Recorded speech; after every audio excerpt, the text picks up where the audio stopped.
में उड़द की दाल को माश कहा गया है, जिसका दही बड़ा बनता है, जिसका कचौड़ी बनती है, दही बड़ा बनता है, जो उड़द की दाल होती है, इसको माश की दाल कहते हैं। जब 16 श्राद्ध आते हैं, श्राद्ध पक्ष आता है, तो उस श्राद्ध पक्ष में 3 तरह का भोजन बनाना जरूरी होता है। पहला, तुरई गिलकी की सब्जी या भजिया। गिलकी तुरई जो होती है ना, लंबी वाली तुरई होती, गिलकी होती है, उसकी सब्जी या उसका भजिया। दूसरा, खीर, दूध की कोई भी सामग्री बनाना जरूरी है। तीसरा, माश की दाल का भोजन, उड़द की दाल का या तो बड़ा बनाओ, दही बड़ा बनाओ, पकोड़ा बनाओ, बढ़िया बड़ा बना दो, चाहे तुम उसका कुछ भी सामान बनाओ, तुम्हारी मर्जी, पर उस माश की दाल का, उड़द की दाल का भोजन होना जरूरी। क्यों? पितृपक्ष में, श्राद्ध में इन 3 तरह का भोजन क्यों बनाया जाता है? क्योंकि हमारे यहाँ श्राद्ध पक्ष में जो जीव गए हुए होते हैं, कोई अधोगति में मरा हुआ होता है, कोई गर्भ में मरा हुआ होता है, कोई पूर्ण उम्र लेकर मरा हुआ होता है, तो पितर, आहूत और वासु, ये 3 होते हैं। पितृ किसको कहा गया? जो पूर्ण उम्र लेकर गया और मन में अभिलाषा ले गए, वो पितर बन गए। आहूत किसको कहते हैं?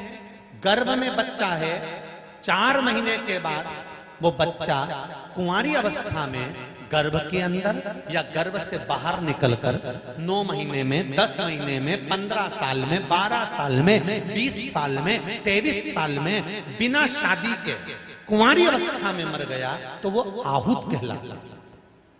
वासु किसको कहते हैं?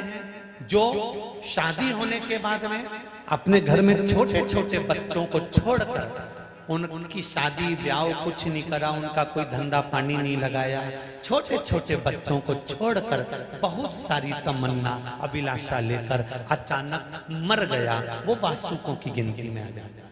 3 है। पहले नंबर पर कौन? बोलो, जम के बोलो। पितृ। दूसरे नंबर पर आहूत और तीसरे नंबर पर वासु। ये 3 है। पितरों के लिए जो तुमने गिलकी का भोजन बनाया है, वो पितरों को प्राप्त हो जाता है। दूध का जो भोजन बनाया है, वो आहूतों को प्राप्त हो जाता है। और उड़द की दाल का जो भोजन बनाया है, माश की दाल का जो भोजन बनाया है, वो वासुकों को प्राप्त हो जाता है। इसलिए पितृपक्ष में, श्राद्ध में ये 3 तरह का भोजन बनना जरूरी होता है। ये भोजन खाता। पर कोई अगर आपसे कहे कि मां तो देवता को बलि चढ़ती है, ना मां देवी को बलि चढ़ती है, ना मां देवता को बलि चढ़ती है, ये बलि का प्रमाण हमारे यहाँ शास्त्रों में कहीं नहीं लिखा कि वहां बलि चढ़ती है। ये तो तुम्हारे मन की बनाई हुई, बहुत सारे होता है, ऐसे बहुत सारे लोग होते हैं, जैसे किसी का पति मदिरा पिए, शराब पिए, दारू पिए, और किसी के शरीर में देवी देवता आते हैं और वो माँ चली जाती है और जाकर धोख लगा के कहती है, माता जी मेरे पति खूब पीता है, कुछ कृपा कर दो। माता जी ने कल आए तो तेरे पति को लेके आना। और वो उसके पति को ले आई। इतने में उसके शरीर में जो माता जी आई, और माता जी ने आकर कहा, छोड़, आज से बोल कि तू शराब नहीं पिएगा, मदिरा का पान नहीं करेगा, छोड़, निकाल। और उन्हें मदिरा की बोतल जेब में से निकाली और देवी जी के सामने धर दी और विनती करी, आज के बाद नहीं पीऊंगा। अब देवी जी के पास में वो मदिरा की बोतल रखी है। अब दूसरा व्यक्ति दर्शन करने आया तो उन्होंने देखा कि मदिरा की बोतल रखी है। देवी जी को मदिरा चढ़ाओ तो देवी प्रसन्न होती है, तो अगली बार वो दर्शन करने आया तो वो भी चढ़ा गया, तीसरा कोई आया तो वो भी चढ़ा गया, चौथा कोई आया तो वो भी चढ़ा गया, 5वां कोई आया तो वो भी चढ़ा गया, 6ठा कोई आया तो वो भी चढ़ा गया। अब तो देवी के इतनी मदिरा की बोतल पड़ी रहने लगी, तो लोग कहने लगे, यहाँ देवी को मदिरा चढ़ने लगी। शास्त्र कहाँ कहता है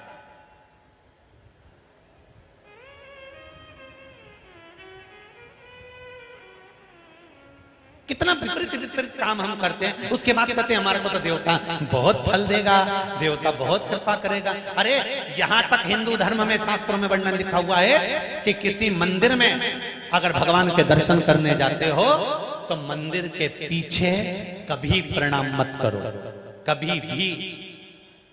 क्यों?